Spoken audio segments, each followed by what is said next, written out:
Alors, comment est-ce qu'une marque, connue de tous pour ses gadgets, peut se transformer au point d'équiper les armées?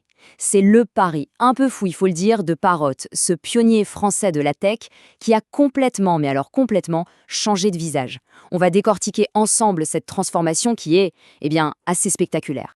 Oui, quand on pense à Parrot, pour beaucoup, c'est cette image qui vient en tête. Des drones de loisirs, sympas, presque des jouets finalement. Mais aujourd'hui, l'entreprise, elle produit ça. Des outils de très haute précision, destinés aux militaires, aux industriels, bref, on est dans un autre monde. Alors la question, c'est comment est-on passé de l'un à l'autre? C'est vraiment le cœur de notre analyse. Ok, alors pour bien comprendre cette métamorphose, on va suivre un parcours en 4 étapes. D'abord, on va se pencher sur le passé assez surprenant de Parrot. Ensuite, on va analyser ce qu'on appelle le grand pivot, cette décision radicale de tout changer. Puis, on verra ce que l'entreprise est devenue aujourd'hui. Et enfin, on essaiera de comprendre pourquoi son rôle est devenu si stratégique pour l'Europe.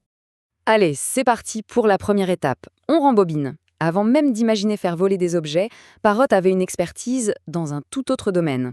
L'entreprise a été fondée en 1994 et à l'époque, son truc, c'était la reconnaissance vocale. Rien à voir avec les drones. Mais le vrai tournant, il se dessine au début des années 2010. Parrot se met à faire des acquisitions et pas n'importe lesquelles. Varioptic pour l'optique de pointe, Deepcom pour les puces électroniques et surtout, SenseFly, un spécialiste suisse des drones professionnels.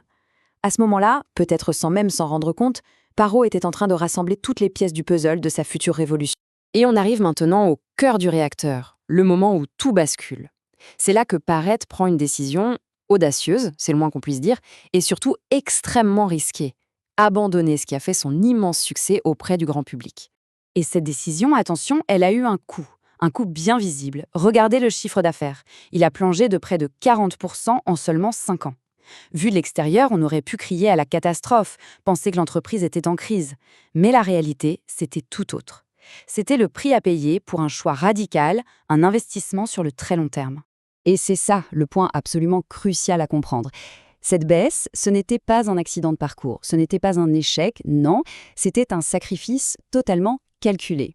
Parrot a consciemment choisi de rétrécir pour ensuite mieux se reconstruire sur des bases beaucoup plus solides et bien plus rentables. Mais alors pourquoi un tel sacrifice? La stratégie derrière, elle était en fait limpide. Il fallait fuir la guerre des prix infernale du marché grand public, où les marges sont minuscules. L'idée, c'était de se concentrer sur des marchés professionnels, là où la valeur ajoutée est énorme. En gros, mieux valait être un leader incontournable sur une petite niche très pointue, plutôt qu'un concurrent parmi d'autres dans un marché de masse complètement saturé. Ce qui nous amène tout naturellement à notre troisième partie. À quoi ressemble le Parrot d'aujourd'hui, après cette transformation? Découvrons ensemble l'entreprise qui a émergé de cette véritable renaissance. Eh bien, les chiffres parlent d'eux-mêmes. Le chiffre d'affaires repart à la hausse. L'entreprise se focalise maintenant sur des marchés critiques comme la défense, la sécurité, l'inspection industrielle. Et, cerise sur le gâteau, le contexte géopolitique actuel, qui met en avant la nécessité d'avoir des technologies souveraines, est un formidable accélérateur pour eux. Clairement, le pari est en train d'être gagné. Pour bien saisir la force de Parrot aujourd'hui, il y a un mot un peu technique à comprendre, la photogrammétrie.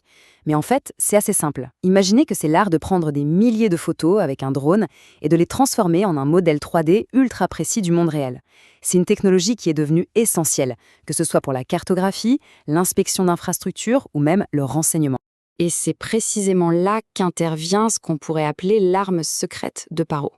Parce que leur force, ce n'est pas seulement le drone en lui-même, le matériel, c'est surtout le logiciel qui va avec. Et plus précisément, une filiale stratégique qui s'appelle Pix4D. Voilà comment ça marche, comment tout s'articule. Le drone Parrot, finalement, ce n'est que le point de départ. C'est lui qui va sur le terrain pour capturer les données. Mais c'est ensuite le logiciel Pix4D qui opère la magie, en transformant toutes ces informations brutes en un modèle 3D qui est précis et surtout exploitable. C'est cette intégration parfaite entre le matériel, le drone, et le logiciel Pix4D qui constitue l'avantage décisif de Parrot sur ses concurrents. On en arrive à notre dernière partie, et c'est peut-être la plus importante.